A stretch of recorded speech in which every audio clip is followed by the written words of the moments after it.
welcome back to Room 237, and I'm back with another Italian Giallo review. And this is in relation to my previous review, which was for 1985's Nothing Underneath. And this is for 1988, the 1988 follow-up, not really a sequel, even though it's also known as Nothing Underneath 2, but 1988's Too Beautiful to Die, which this is part of. It's actually the same case as the one with Nothing Underneath. I just switched the cover art. This was released by Vinegar Syndrome, I think, last week. But unlike Nothing Underneath and the belated follow-up, 2011, The Last Fashion Show, this was not directed by the same director. It was not directed by Carlo Vanzina. It was directed by Dario Piana. And it stars Francois Eric Gendron, Florence Guerin, Randy Ingerman, Helena Jesus, or Helena Jesus, I'm not sure how she pronounces it, Nora Ariffin, Francois Martoret, and Goya Scola. And yes, in many places this was marketed as Nothing Underneath 2. But I guess its main title is Too Beautiful to Die. Now, and it was written, like many Giallo, it had a number of writers, including the director, Achille Manzotti, who I believe was also the writer of Nothing Underneath, and Claudio Mancini.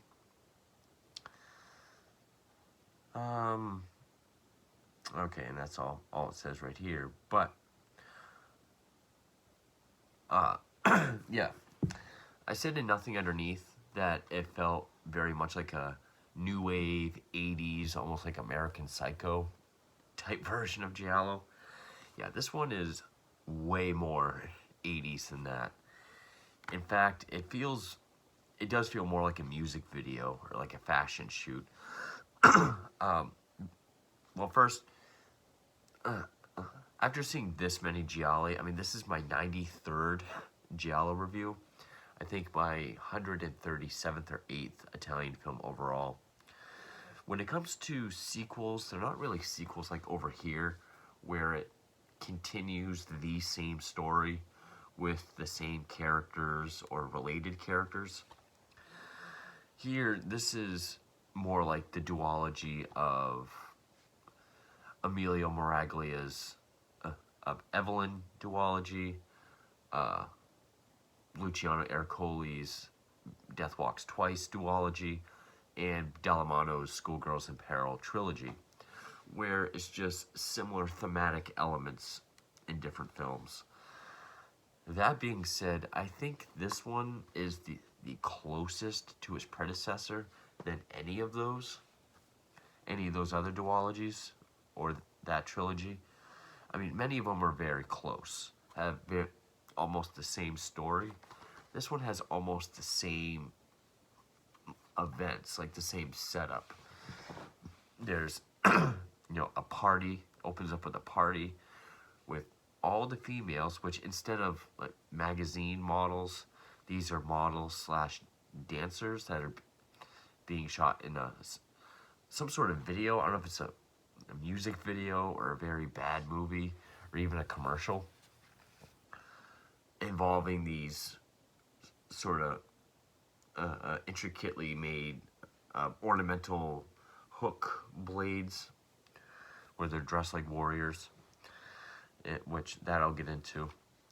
So, party with them, and the only male is purposely like the head of the agency and this one client of his, this prostitution ring client. And there's an event at the party that kicks everything off, and then the models are killed one by one. And yeah, the story's pretty much exactly the same, but at least with Nothing Underneath, it felt more like a much tighter film. It definitely had the thriller suspense element, the flair for it was definitely more more spread out, more even. Definitely didn't just feel like a Brian De Palma inspired film, which I'm not even sure if it was. It just felt like a De Palma film, looked like a De Palma film, but not like someone that was trying too hard. Like, it felt natural. Here, Dario Piana, it's it's very sloppy. It's all over the place. Like, you have very long. It takes a while to get to any kind of giallo, murder or investigation or revelation, or really any kind of suspense. The actors, I don't think there's really a good actor in the whole bunch. A lot of them are really, exactly what you would think for an 80s B movie. Especially the character of David, who's the director of the video in the movie, which is called Blades, which he's played by the Francois Eric Guerin, Gendron. He has moments like, well, I'm the director. If he wants me to direct, he's gonna have to wait. Like, very corny. And I couldn't help it. Every time he was on screen, I was thinking, if this was a better movie, it's kind of like, I was kind of thinking of him as like a Tony Goldwyn type character. Like, he kind of looked like Tony Goldwyn. Similar to how the character of Alex, who's the agent of all the models, he kind of reminded me of, which he was played by, of course his name's not even on here, Giovanni. Oh, this thing's going to be slow tonight too, isn't it? But Giovanni Tamberi, which I don't, even though that last name seems familiar, I don't think. Oh, he was in Phantom of Death by Ruggero Deodato the prior year. Spectres. He kind of looked like the director was like, can we get David Bowie? They're like, no, but we can get this guy. And they're like, close enough. Looks like someone, like they wanted a David Bowie looking guy. Or at least he just reminded me of David Bowie. But, so basically, like, David Bowie and Tony Goldwyn, we got, like, the store brand version of both of them. Yeah, the actors really are not that great. The music is just as Bernard Herrmann Psycho inspired, especially during the chase and kill sequences. Other than that, it's very moody, kind of ominous sounds. And then beyond that is very 80s synth pop, like you would see in almost any 80s movie. But one thing that is kind of different that I will mention is that it has actual songs. You don't get that a lot in Giallo, but even though the songs fit the tone and time of the film, they're not songs I cared for, but they did fit. I mean, we had a song by Frankie Goes to Hollywood, Kissing the Pink, one or two by Huey Lewis and the News. And even though this was only, I think, 90-something minutes, it felt a lot longer because the pacing was an issue. There's so many scenes. One, at the actual video shoot itself, there's even one scene where they're doing this other shoot on boats with like these parachute costumes that I don't think has anything to do with anything. It's just there, and it feels like it takes forever to get through.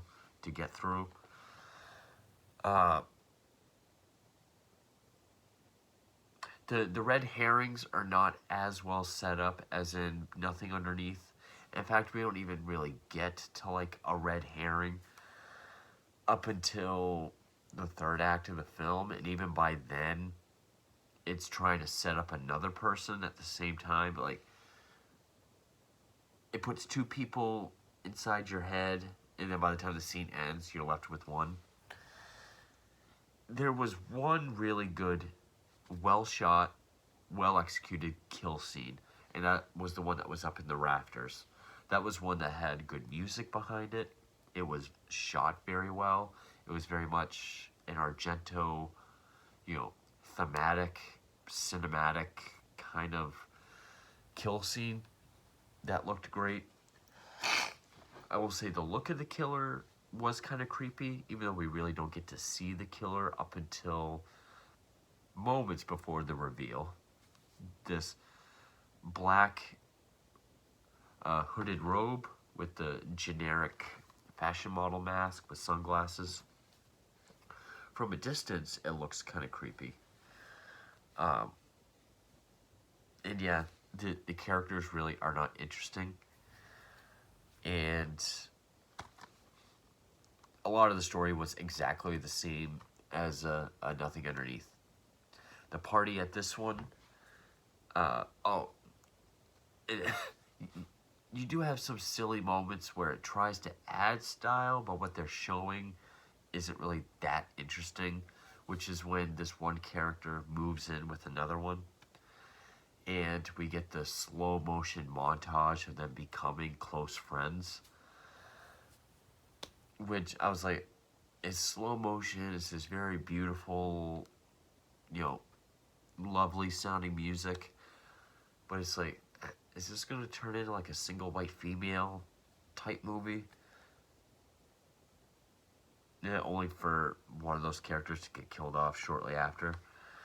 But, okay, so there's wasn't too much I liked about this movie. I mean, maybe if I did watch it back to back with Nothing Underneath, even though I'm sure that's the best way to watch it.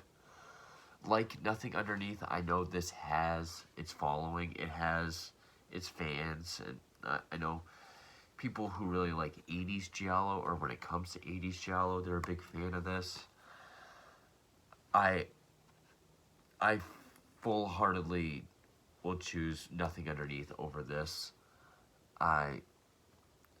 Although I do see the potential, I could imagine if it had the same director.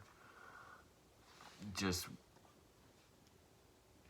because looking at the kill from Up in the Rafters, if they were all like that but done by the same director, I can imagine what this movie could have been.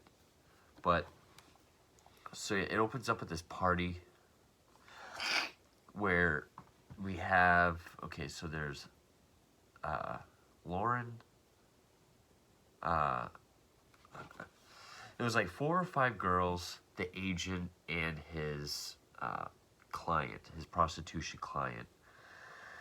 They're all in the pool, but there's one girl, Christina, who, before this, the client says, I want that girl. There's no one else like her. I want that girl. Which actually reminds me, there is a scene where they talk about how models are kind of shells of people, but this one girl, Christina, that's sort of the core of the film, had more to her underneath her, like a person. They don't come out and say models have nothing underneath when it comes to them, but it's a scene with the same sentiment. And so they're all in the pool, and Christina, what's it, Christina? I'll have to pull up the whole cast. I know there's Michelle, Leslie. See, these people are so forgettable that it's easy to forget.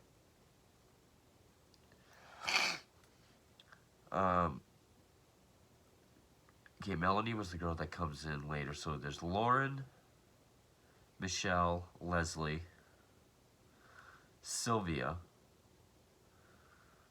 which she was credited as Goya Maria Scola. And that name looks super familiar. What else would... I know she was in another Giallo that I've done.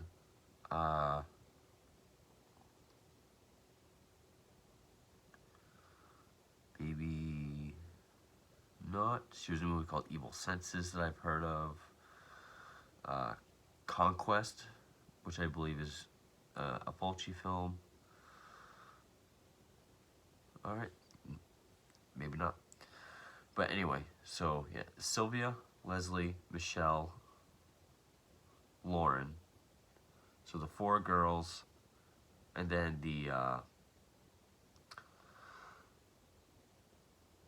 the client and the agent, Alex. But Alex is in the other room playing cards with himself, or by himself. The 4 girls and the guy are in the pool. They go over to Sylvia and they all hold her down while he rapes her. And it's all shot in this stylish slow motion, which she then runs out. She gets in Alex's car, flees, almost running over a security guard by the gate. And come the next day, find out her car, or Alex's car, has been found with the charred remains of Sylvia's body in it.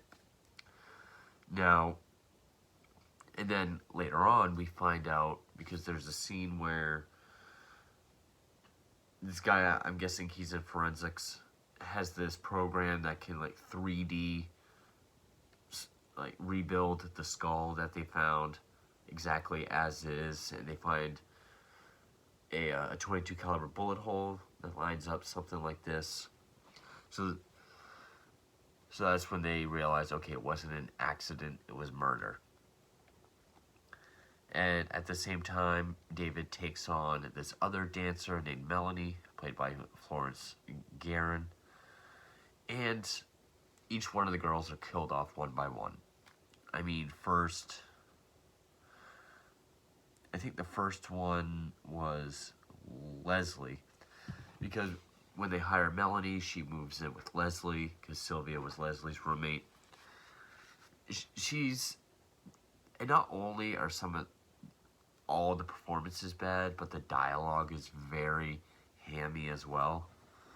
I mean, like, when Melanie moves in with Leslie, the answering machine goes off, and Leslie kind of looks shocked because it's Sylvia's voice.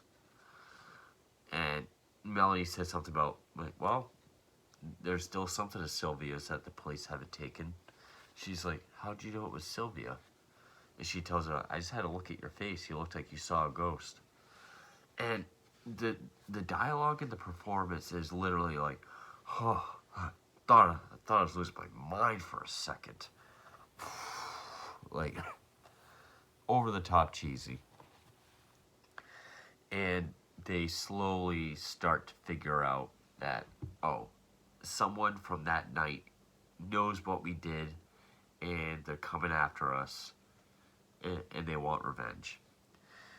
And like Alex, the police are kind of starting to look towards Alex, which the lieutenant or inspector, Francois Martiret, which I think his name was Brandon, because I had the subtitles on, because the music is so loud in this movie, you can barely hear the dialogue. Every time he asks a question, he accepts an answer like he knows they're lying, and he knows what the real answer is, but he's asking anyway. He's like, right, yeah, so that is true, but, and yeah, they're just killed off. And then the models are getting more and more freaked out. The costumes for this Blades video, again, I don't know if it's, I don't think they ever come out and say if it's a,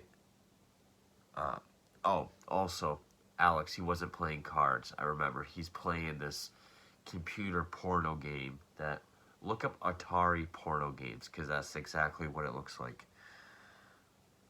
But, yeah, I'm gonna look to see if it is a movie or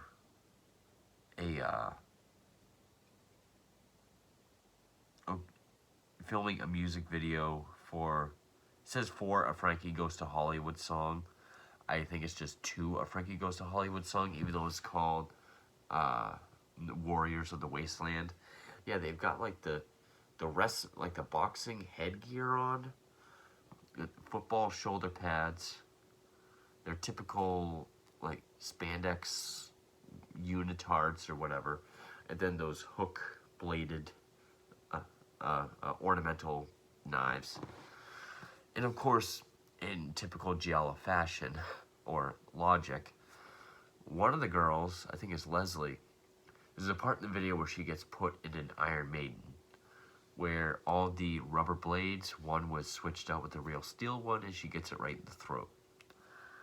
And even the inspector's just like, well, it doesn't take much to switch them out.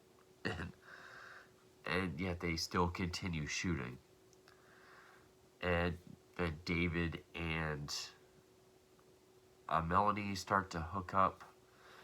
They have this very, long, slow motion, erotic sex scene. Yeah, it's not sleazy. I've said this before. There's a difference between sleaze and eroticism. And I think by this time in the 80s, because also erotic thrillers were becoming big at the time, it was going more into an erotic territory. Also, like Nothing Underneath, one of the kills is completely off screen, and that's that of the client. We just see pictures of him killed, and I think the inspector is able to put together that they must be involved with like the models and Alex, but I don't think the media really puts it together. And yeah, the models get more and more freaked out, and people start talking about this killer of models in Milan, which is where it takes place. Some of the interiors were shot in Rome. And yeah, all leads up to this, not really a similar ending, not really at all, but and one of the girls even goes to take a bath, and like in Nothing Underneath, there's a shot of the faucet while the water's running. And that's a fake out because she kind of lays under the water and a hand comes in, but it's like her maid.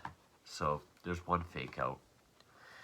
And yeah, I just wasn't much of a fan of this one as I was Nothing Underneath. It felt more like someone with less of an understanding of how to make a suspense thriller or a compelling mystery was trying to somewhat copy of Nothing Underneath. And like I said, the best kill was, it must have been the second girl, Michelle. She's getting sidetracked.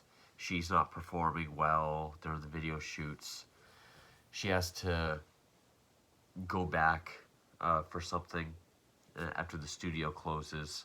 Or she says that she has to call Alex. And the killer's there. And that's when we see the killer has this ornamental dagger, which these two parts go all the way down. He chases her with it. They end up in the rafters, and this is shot well. I mean, it's a wide shot. We're looking down this walkway of the rafter. She's running towards the camera, and it's lit only around her, like this bright white light. So, it's like the light's coming around her, and she's like flailing as she's running. But also some of the studio lights are on, so this white light is coming up from beneath. Sort of, again, in slow motion. I think really the only trick that this director has. And the killer stabs her in the very lower abdomen, but then we see her fall off the rafter, and we see her from like ground level, which is high as fuck. She's falling, and then she lands in the water, like the ankle deep water of the set design in the studio. But there it looks like she was stabbed in the actual crotch area. Best kill. Because also the music has like this industrial sounding beat with like these sort of screech note sounds. just the best executed, pun intended, kill on a technical filmmaking level. From there, I'll get into spoilers, but yeah, definitely not one of my favorite 80s Giallo. I wouldn't say it's a contender for my bottom 10. I might not even call this a rant, but yeah, it's not up there with Nothing Underneath. I think this is a much superior film. I think they were trying a bit too hard with the twist at the end. They could have done without that sort of revelation. We didn't really need it, especially because of, well, I'll get into that with spoilers, but yeah, definitely not as good as Nothing Underneath. But with that, I'm going to get into spoilers, So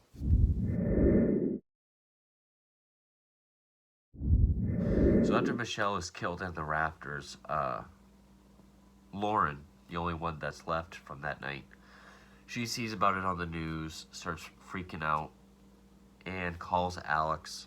She even might be convinced that it is Alex. She wants to go to the police. He's like, yeah, right, and get prostitution, tax evasion, everything else, drugs.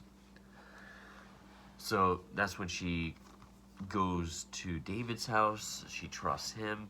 He says he has to go do a commercial, so to stay at his house. But then we see Alex back at the studio, and he seems to know. I'm not quite sure where the hint is, but he calls someone and leaves a message saying, I know who you are. You can't come after me because I have this huge life insurance policy or whatever, and if anything happens to me, then word will get out that it's you. But then the killer comes after him. It chases him around with the same dagger, stabs him in the back, or slices him in the back, chases him a little more, and then I think he gets stabbed again. But then, where it starts to become more Giallo twisty is, at the same time, Lauren, who's staying at David's, well, first, it feels like there's so many ideas at once because the movie is so uneven and is so more just about this fashion shoot world instead of consistently building a mystery. That, okay, the inspector wanted files on all the girls in the agency.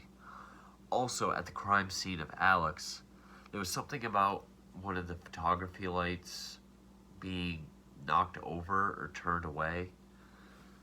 And then he walks over to this one camera where one of the forensics photographers tells him, hey, well, he asks him and he tells him that this camera will probably in sync with the flash of that light. So get the photography, get the photos developed, which I don't even think there's ever a follow-up on that. But there is a scene earlier on, like in the very beginning, when the models and David are first meeting up about Sylvia's death. About when they find out she was found, burnt. And David has the camera and he's able to zoom in and he's watching them. And we even hear what they're saying, so implying he can also hear. But that doesn't really come into play. And also, well, it does come into play because of who the killer is and who the victims were. The killer's David. I mean, because also, while the inspector is looking into these files on all the models, Lauren, who's staying at David's, finds Melody's bag that she left behind. She's looking through it and finds an envelope to her from Sylvia with a picture of her in it, talking about with a note saying she's made it, mentioning Dad. Also, it was addressed to Melanie O'Neill, not Melanie Roberts, that they all knew her as. So, at this same time, sort of, well, I think it did want us to think it was Alex for a while, but yeah, now we have the two characters at once figuring out, oh, it's got to be Melanie. She's the sister of Sylvia. She's come for revenge. She even tells David that because at one point David goes to put flowers on Sylvia's casket, which all the, I guess there's some sort of area where there's just caskets with the bodies in them while they await the family's wishes to do with the remains. He goes to put flowers on Sylvia's, but someone already put flowers, and he doesn't know who it could have been. And the guy says he hasn't seen anyone come in. So now we're supposed to believe it's Melanie. Which, it even asks her, because like Lauren locks her in the bathroom, saying, now you can't kill anyone, you can't kill me. I know you're Sylvia's sister. Why the false name? She says, I'll explain everything later. I don't even think we get an explanation. But, so that's when I think she goes to call David, and the lights go out. And we get the final chase with the killer, which is the only time we get to see him with this getup. Every other scene in the film is just the hands of the killer. You have this interesting looking costume that is creepy from a distance, and they only use it at that very end. Chases her around. She is able to get the mask off but not see who it is. Knocks him over the railing and lands on some plastic that he can't get out of. She makes it outside. The killer shoots her with a crossbow. As she sees it's David. And he knows it was her, the other girls, Alex, and the prostitution client that killed Sylvia, or killed who she was on the inside. I'm guessing he figured out when he zoomed in on their conversation and could hear what they were talking about. He says, yeah, he had a relationship with Sylvia, but he also created her. And he's talking about her like she's an android or a robot, but created her talent, her potential. He could get her to do whatever she wanted in front of a camera. But then, because also the big thing with what happened to Sylvia, similar to what happened with Jessica in Nothing Underneath, because Sylvia left the party at around 1 o'clock in the morning and was found dead at about 4 something in the morning. So there's that 3-hour window as to why, the police don't believe their story or that it was suicide. Also the trajectory of the bullet holes. And he says she went to, after she left the party, she went to go see him. She explained what happened, and he could tell that she was off. Totally killed who she was inside. This is where he says, you brought her down to your level.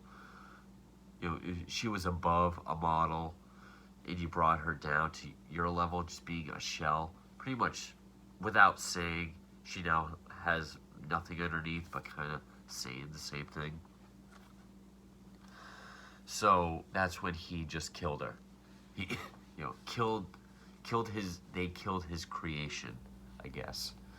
He shot her in the head and then put her in the body, burnt, got her, staged the accident, and then came after them one by one. And then just as he's about to finish off Lauren,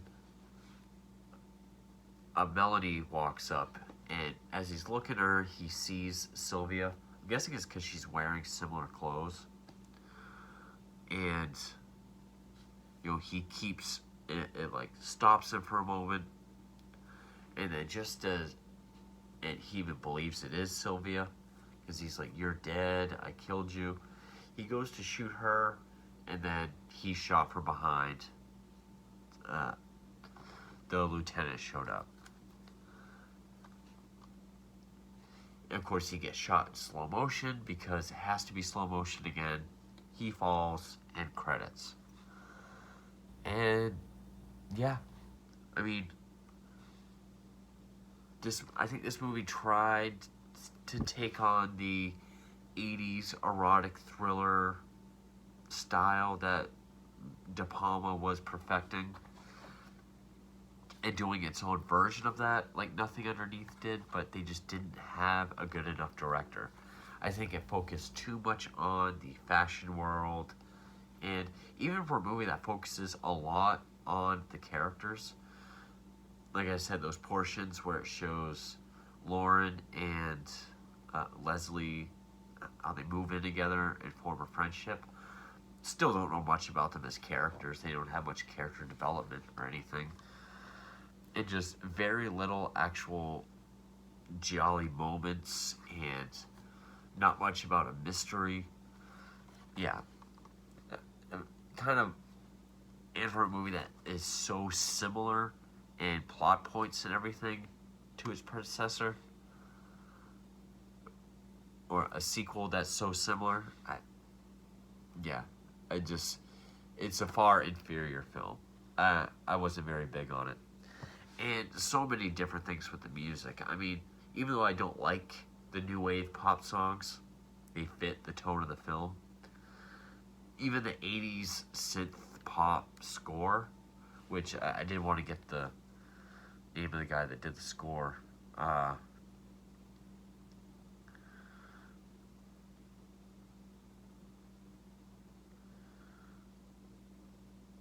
But this is also the guy that directed one of the Lost Boys sequels, Lost Boys the First.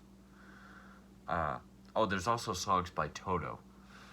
The Toto song is used during the slow motion love scene between David and Melanie. Roberto Cacciapaglia. So yeah, he did take a Psycho, the during like the chase or kill scenes. Very ominous tones, like when people are looking into the case or figuring something out or trying to set something up. It does go a little different, like when Michelle is being chased up in the rafters, you get like that industrial sound, that a very standout portion that I really liked. But it didn't feel as impactful or effective as when the Psycho music was used in Nothing Underneath. Just all around, inferior film to this. A lesser version of this. That's pretty much what it is. I know it has this fan base, but I wasn't that big of a fan of it. So yeah, maybe this is a mild rant. So yeah, I know I should be starting on Christmas films now, but I have a couple more Italian films. I got 1, 2, 3, 4, 5 more. Then I might do some of my collection videos. I've actually been planning on doing the full Italian collection video. Might hold off Giallo collection till after Christmas. I'm not sure. But I will get some Christmas videos done. But anyway, stay tuned for those, and thank you for watching.